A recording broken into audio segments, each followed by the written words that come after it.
కౌసల్యా సుప్రజా రామ పూర్వా సంధ్యా ప్రవర్తతే ఉత్తిష్ట నరశార్దూల కర్తవ్యం దైవమాన్నికం. ఒరే చిన్న లేరా, చాలా పొద్దెక్కినాలే. ఒరే చిన్న లే. ఇంకాసేపు పడుకుంటా, నిద్ర వస్తుంది. అది కాదురా, పొలం కాడ చాలా పనున్నది. ఏంటి రమేష, చిన్న ఇంకాసేపు పడుకొని వరాదు? పిల్లలు అప్పుడే నిద్ర లేస్తారా ఏంటి? అది కాదు టీచర్ అక్క, పొలం కాడ మస్తు పనుండది. వీడేమన్నా నాకు ఆసరా అవుతాడనుకుంటే డబ్బున నిద్ర లేవడాయే. చిన్నని పొలం వద్దకు తీసుకెళ్ళొద్దని నీకెన్నిసార్లు చెప్పాలి రమేష? ఈసారైనా వాడిని మంచి స్కూల్లో వేసి చదివించరాదు? ఏంటి చదివించాలా? చదువు మా ఇంటికి అచ్చిరాదక్కా. ఏంటి చదువు అచ్చిరాదా? అలాంటిది ఏమి ఉండదు రమేష. చదువు అనేది సరస్వతి మాత స్వరూపం, అందరికీ అచ్చి వస్తుంది.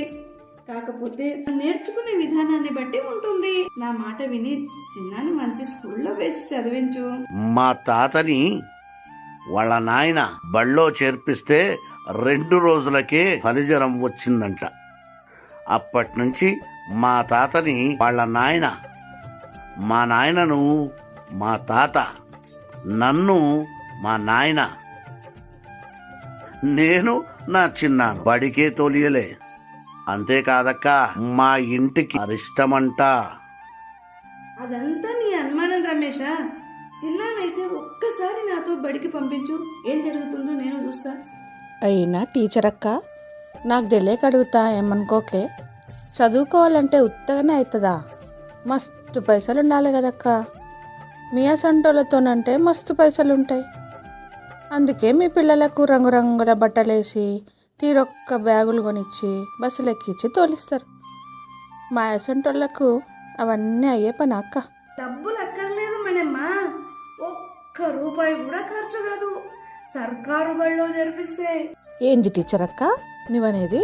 అసలు పైసలు తీసుకోకుండా చదువు చెప్పే బళ్ళు ఉంటాయా? అసొంటి బళ్ళు ఎక్కడ ఉంటాయి అక్క? జర చెప్పరాదు.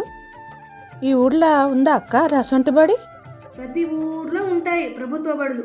ఆ బడిలో చేర్పిస్తే ఒక్క రూపాయి కూడా ఫీజు ఉండదు.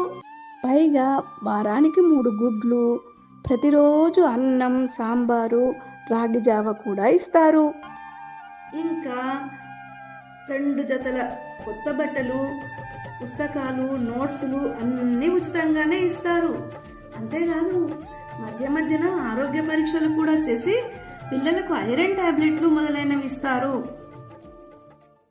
ప్రభుత్వం చేత శిక్షణ పొందిన ఉపాధ్యాయులే పిల్లలకు అర్థమయ్యేలా చక్కగా చదువు చెప్తారు ఆ బళ్ళో.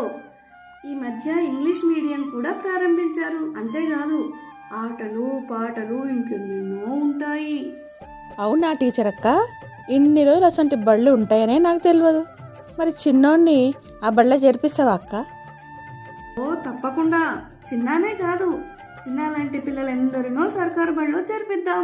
మావా, ఈరోజే మన చిన్నోడిని గా పైసలు తీసుకొని బళ్ళ చేర్పిద్దామే. టీచర్ ఎక్కెంబడి పంపిద్దాం. ఒప్పుకో మామా.